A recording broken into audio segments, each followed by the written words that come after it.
আজ আমরা একটি নফল সালাত নিয়ে কথা বলবো, যেই নফল সালাত, যেই নফল নামাজ আমাদের সমাজে শত নয় হাজারের মধ্যেও একজন লোক আদায় করেন কিনা সন্দেহ। অথচ কোরআন এবং হাদিসে যত নফল সালাতের কথা বলা হয়েছে, এই যে সালাতটির কথা আমরা আজকে বলতে চাচ্ছি, এই সালাতটি তন্মধ্য থেকে দ্বিতীয় সর্বাধিক গুরুত্বপূর্ণ নফল সালাত। সমস্ত নফল নামাজের ভিতরে সবচেয়ে গুরুত্বপূর্ণ নফল নামাজ হলো তাহাজ্জুদের নামাজ।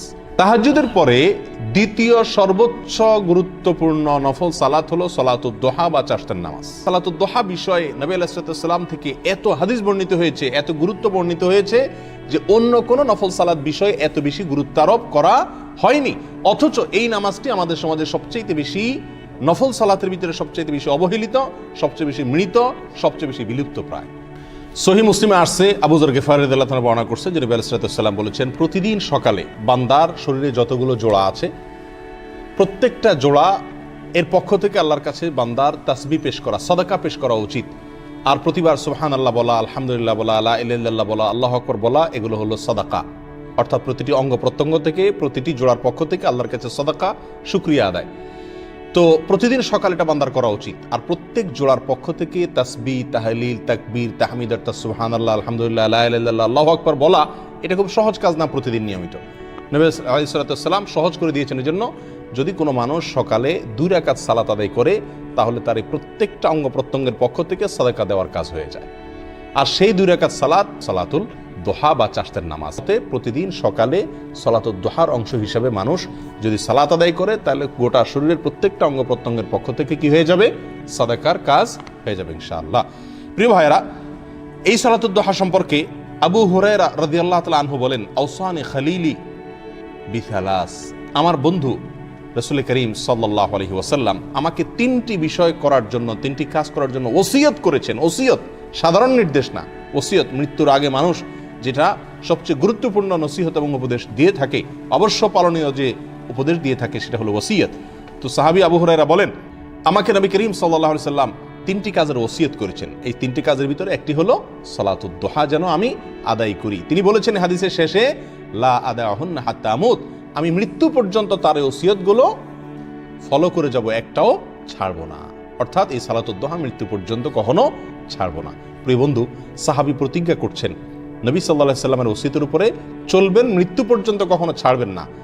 কিন্তু আমরা বেশিরভাগ মুসলমানদেরকে খোঁজ খবর নিয়ে দেখলে দেখা যাবে জীবনে একবারও সালাতুদ দুহা পড়ার সুযোগ হয়নি। আল্লাহ তাআলা আমাদেরকে মৃত সুন্নতকে জিন্দা করার তৌফিক দান করুন। প্রিয় ভাইরা, এই সালাতুদ দুহা প্রসঙ্গে নবী আলাইহিস সালাম শুধু আবু হুরায়রা রাদিয়াল্লাহু তাআলা আনহু নয়, আরো বহু সাহাবা একরামকে তিনি ওসিয়ত করেছেন, নির্দেশ করেছেন, গুরুত্ব আরোপ করেছেন। এবং নবী আলাইহিস সালাম সহ সাহাবা একরাম এই সালাতকে খুব গুরুত্বের সাথে আদায় করতেন, নিয়মিত আদায় করতেন, সবসময় আদায় করতেন। এই হাদিসগুলো থেকে মোটামুটি সালাতুদ দুহার গুরুত্ব একেবারে পরিষ্কারভাবে বুঝে আসে।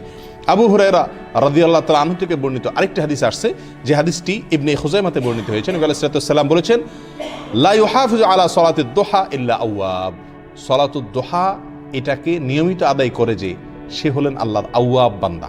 আওয়াব, আওয়াবকে যে আল্লাহর দিকে ধাবিত হয়, আল্লাহর দিকে ধাবমান, আল্লাহর দিকে অগ্রসর, আল্লাহমুখী বান্দা, আল্লাহর নেককার বান্দা, আল্লাহর দিকে যেতে চায়, জান্নাত দিকে যেতে চায়, যে এই বান্দা কখনো সালাতুদ দুহা ছাড়তে পারে না। সালাতুদ দুহাকে নিয়মিত পড়ে যারা, তারা আল্লাহর দিকে ধাবমান, আল্লাহর দিকে অগ্রসর বান্দা যারা, তারাই এটাকে কি করে? নিয়মিত আদায় করে। সহিহ মুসলিমের আরেকটি হাদিস আসছে, আম্মা জান আয়েশা রাদিয়াল্লাহু তাআলা আনহা বর্ণনা করেছেন, নবী আলাইহিস সালামের বিষয়ে তিনি বলতেছেন যে, কান রাসূলুল্লাহ সাল্লাল্লাহু আলাইহি ওয়াসাল্লাম ইউসাল্লি দুহা আরবাআন ওয়া ইয়াজিদু মা শা আল্লাহ, নবী আলাইহিস সালাম সব সময় সালাতুদ দুহা আদায় করতেন 4 রাকাত, এবং তার চাইতে বেশিও তিনি আদায় করতেন। তো এই হাদিসগুলোকে যদি আমরা সামনে রাখি, সালাতুদ দুহার গুরুত্ব, চারটার নামাজের গুরুত্ব অপরিসীম আমাদের কাছে একেবারে পরিষ্কারভাবে ফুটে ওঠে।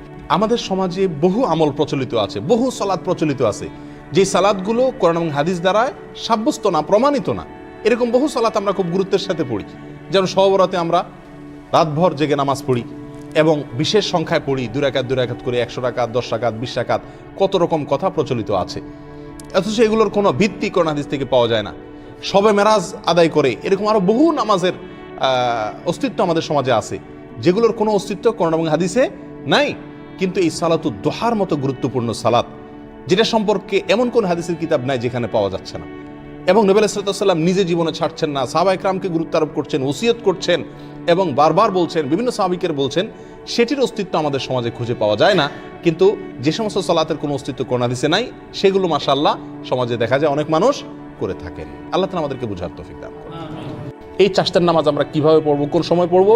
চাশতের নামাজ বা এই সলাতুদ দোহা পড়ার সময় হলো সূর্য ওঠার 15-20 মিনিট পর থেকে নিয়ে শুরু হয়, একেবারে জোহরের ওয়াক্ত হওয়ার আগ পর্যন্ত এই টাইমের ভিতরে পড়া যায়। ওলামা ইকরামের অনেকে এশরাকের সালাতকে আলাদা বলেছেন, অর্থাৎ সূর্য ওঠার পরপর একটা নামাজ আলাদা বলেছেন 2 রাকাত, আর এরপরে 8টা-9টার দিক থেকে নিয়ে জোহরের ওয়াক্ত হওয়ার আগ পর্যন্ত। অনেক ওলামা ইকরাম বলেছেন সর্বনিম্ন এটা 2 রাকাত, আর অনেকে বলেছেন 4 রাকাত। তো আমি 4 রাকাত পড়লে সবার মত অনুযায়ী মোটামুটি হয়ে যাচ্ছে। 4 রাকাত আমি সর্বনিম্ন আদায় করব, আর 8 রাকাত পর্যন্ত অনেকে বলেছেন নবী আলাইহিস সালাম থেকে সাবেত। আর এই হাদিসে যেহেতু আমাদের আয়েশা মুসলিমের হাদিসে বলেছেন যে ওয়ায়াজিদু মাশা আল্লাহ, এর বেশি তিনি যতটুকু আল্লাহ তৌফিক দিতেন পড়তেন। এই জন্য অনেক ওলামা ইকরাম বলেন কোনো সীমা নাই, আপনি 4 রাকাত, 6 রাকাত, 8 রাকাত যতটুকু সুযোগ পড়েন। বাকি বেশিরভাগ নবী আলাইহিস সালাম থেকে এবং সাহাবা ইকরাম থেকে 8 রাকাতের কথা বর্ণিত আছে। প্রতিদিন না পারেন সপ্তাহে একদিন হলো এই সালাতটা পড়ার অভ্যাস করতে হবে। সাধারণ সূরা কেরাত দিয়ে অন্য সালাতের মতোই পড়তে হবে। এবং এই সালাত যদি আমি পড়ার সুযোগ না পাই, আমার কর্মব্যস্ততার কারণে আমি চেষ্টা করলেও আমার দ্বারা যদি সম্ভব না হয়, অন্তত বন্ধের দিনে হলো একবার পড়ি, মাসে হলো একবার পড়ার চেষ্টা করি। নবী আলাইহিস সালাম যেটাকে এত গুরুত্ব দিয়েছেন, ইসলামে যেটা দ্বিতীয় সর্বোচ্চ গুরুত্বপূর্ণ নফল সালাত, সেটা আমি জীবনে একবার আদায় করব না, মাসে একবার আদায় করব না, এটা নবী আলাইহিস সালামের সুন্নতের প্রতি অবহেলা, অবিচার ছাড়া আর কিছু না।